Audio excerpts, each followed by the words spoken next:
Hello and welcome to No Grey Suits, the podcast. I'm your host, Anastasia, and this is a place for people who have escaped corporate to do their own thing, where we'll talk marketing, video, social media, business, and chat with other business owners about their journeys. It's a bit random, sometimes super practical, sometimes plain old entertainment. So, today I want to dive into the why of using video in your marketing for a small business owner. Now, I know a lot of small business owners shy away from video. I know it can be a hassle, it can be a little bit scary, and it can be just something that is pushed to the end of the priority pile. But there's a reason that it works. A few actually, and we're going to cover some of them off today. Video lets your audience get to know you, not just your brand. Why is that important? Why do they need to know you and not just what you say you can do? That's the beauty of small business.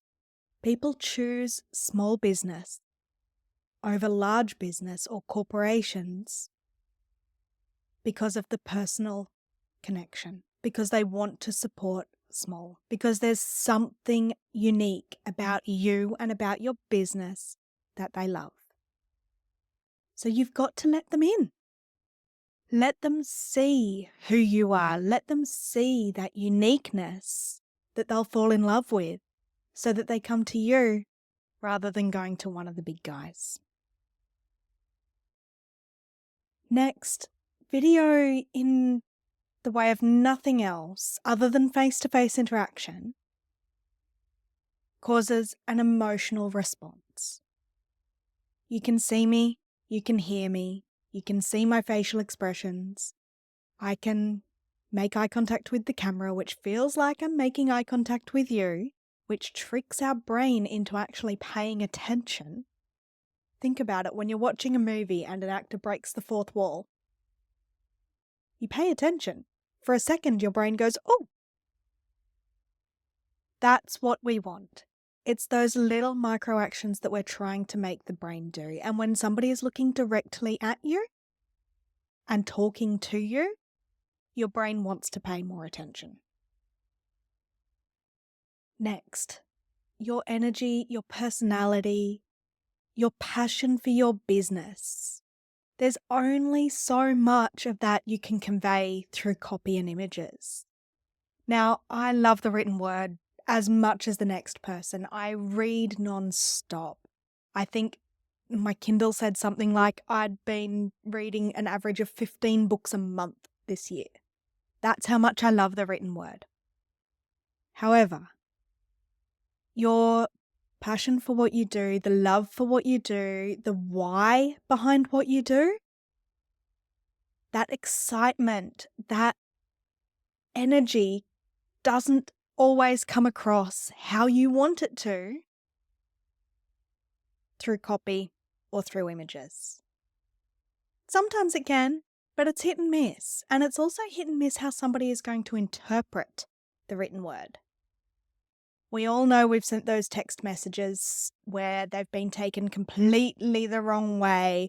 You know, we might have been writing them with a smile or with a sort of cheeky grin, but whoever's receiving that text can't see that. And depending on their state of mind at the time, they might actually picture you grimacing. They might picture you scowling. If it's video, there's not as much room for error, I might say. It's far more fun to listen to a story, especially if it's business related or an anecdote, by video than it is reading the caption on a social media post. If somebody's telling a funny story and you can hear in their voice that they're smiling or they're close to laughing, or if you can see in their face that, you know, they actually find this funny or they find this amazing, you're much more likely to relate to that emotion and to the story that's being told.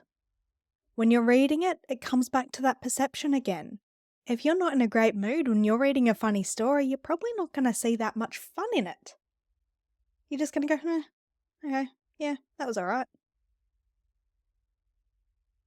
But if somebody tells you a story on video, it's why stand-up comedians do so well. You can see them, you can hear them. If those jokes were just written down, would you crack up as much as you do watching a comedian? Probably not. You might occasionally, if you were really into it and if you really liked the joke, let out a little. But that uncontrollable laughter or a true giggle that you just can't stop, you don't really get that when jokes are written down. Now, I'm using jokes and laughter and humour here as an example, but any emotion is felt more when it's conveyed via video than it is via the written word or through imagery only.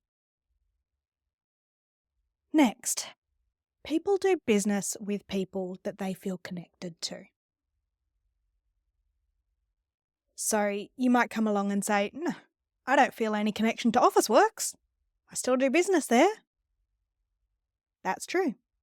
But if you had a stationery store that was just down the road from you and you knew the owner of that stationery store through a bunch of videos that they did of them and their team, and you knew them, that you thought they were great people, down to earth, they had families, they shared a little bit of their story, they're a little bit unique, a little bit quirky maybe, they might put some reels out there of them, unpacking things and finding out that it's the wrong item or something like that. Silly stuff like that.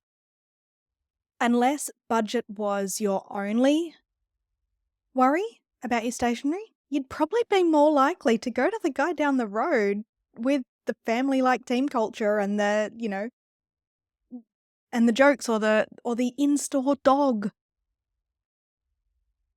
You'd be more likely to choose them in most cases. I mean, of course, sometimes the wallet is going to win. It's a tough economy at the moment. The wallet wins a lot. But if there's not a huge difference in price, most of the time you'd rather go somewhere with better service and where you feel like you're supporting people and you feel loved and appreciated by those people than a corporation. Video can help you do that for your customers. Your customers can always go to the big guys who can put thousands and thousands of dollars into advertising and SEO. They don't have you. They don't have your personality, your quirks. They don't have your stories. They're boring. You're not. Being you and being unboring on camera and showing that personality or showing some of that uniqueness is going to help you attract clients who appreciate the same things you do, who value some of the same things you do. Now, every client's not going to be a clone of you. That's not what I'm saying here. What I'm saying is if a client has gotten to know you, if they've gotten to know some of the weird, quirky things about you, for instance, I can be a bit of a nerd sometimes. If you go through some of my reels, you'll probably see that. We have a life-size stormtrooper in our living room. I have a bunch of Marvel pop vinyls above my desk because I love Marvel. I love Groot. My coffee mug is Groot. My other coffee mug is Lego. All of those little touches, all of those little bits of your personality, your quirkiness, your uniqueness, the things that make you you, the things that make you start the business that you're in, that make you love the business that you're in, if you let those things shine, and there's no better way than video unless you're face-to-face, I will always have that. Face-to-face is always going to beat video hands down. Unless you're really, really socially awkward. In which case, maybe own that. Anyway, off track. Getting back on track though, showing all of those little things, showing some personality, showing that you're not just another corporate in a grey suit. See what I did there? I thought I was funny. It brings your people to you, people that vibe with you, people who also smile at a Lego mug, or people that, might even start a conversation with you by, oh my goodness, how cool was the latest Deadpool film? No spoilers, please. I haven't seen it yet. I have toddlers. They're not allowed to watch it. So I have to wait until, one day when they maybe sleep. But you might have some common ground with your audience. And how good is that? Conversation starters, which means your conversation doesn't all just have to be work, boring, stuffy. As well as, you know what? If somebody hates all of those things, if somebody, doesn't really have a sense of humor that matches yours, if somebody doesn't think Groot is adorable and doesn't think that, having quirks or unique loves is cool, they're probably not going to contact me. And that's okay. It's okay to repel people who you're not going to work well with, especially in the service industry. Not so much in e-com. I mean, look, e-com, you barely ever actually meet your clients anyway. But in service industry, especially B2B, chances are you're going to be dealing with these people a fair bit. And if you have no common ground, if you have no common values, if you have no common interests, if you have, if you can't feel like you can be you with your customers, especially if you're the type of service that has, the same customers coming back again and again, where you have to deal with them again and again, and it's not a one-time deal. If you really don't like each other, if you really don't get along, and that's okay, you don't have to get along with everyone. Took me a long time to learn that one. If that's the case, then they can go elsewhere. And you can attract more of the clients that you actually love working with. Like attracts like. If you go out there pretending to be something that you're not, you're going to attract what you're not. And that mask that you put on, you're going to have to keep it on throughout the whole relationship. If you have customers that you work with for a year or more, can you imagine having a call with them every single week and having to put that mask back on? You might as well go back to working for corporate. Put that phone voice back on. The voice that I would answer the phone with when I worked at Macquarie. Good afternoon, Macquarie Home Loans. How can I help you? Ugh. It's your business. You started it to do it your way. Show some of you. Show some of yourself. And video is an awesome way to do that. Once you're confident on camera, there's another huge benefit to doing or to having the confidence and having, almost the enjoyment of jumping on camera. I can jump on camera and record a 60-second reel with next to no preparation. I mean, sometimes I check that I don't have something stuck in my teeth. But if somebody asks a question on my socials or somebody emails me through a question, that's actually a really good one, I can just jump on and record a reel. Somebody asked today, whenever I upload photos to Instagram, they look all blurry and yuck in a group.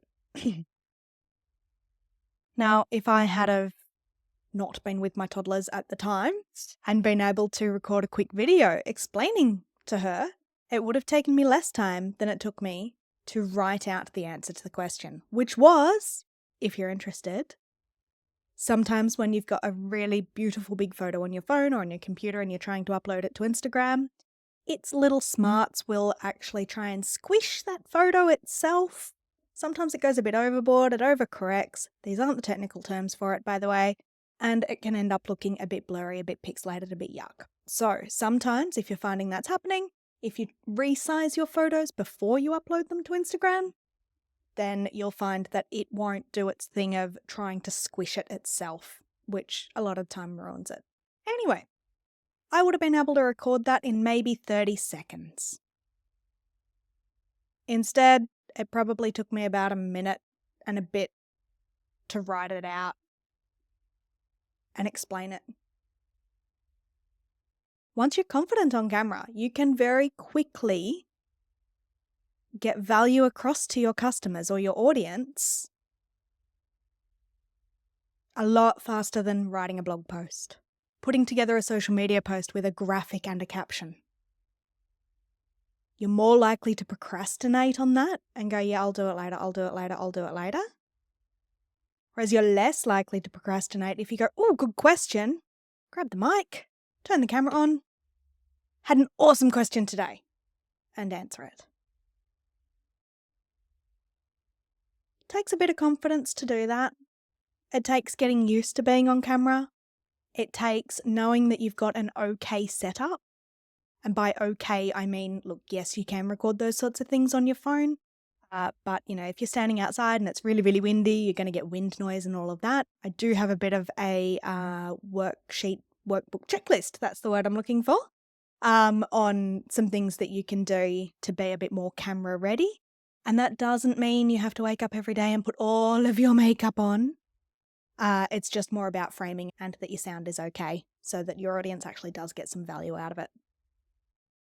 So a few benefits to video for your business there. Help your audience get to know you. People buy from small businesses because they're small, unique, quirky businesses, because they're real people. Otherwise, they'd just buy from the corporates. Being on video helps your audience actually relate to you more.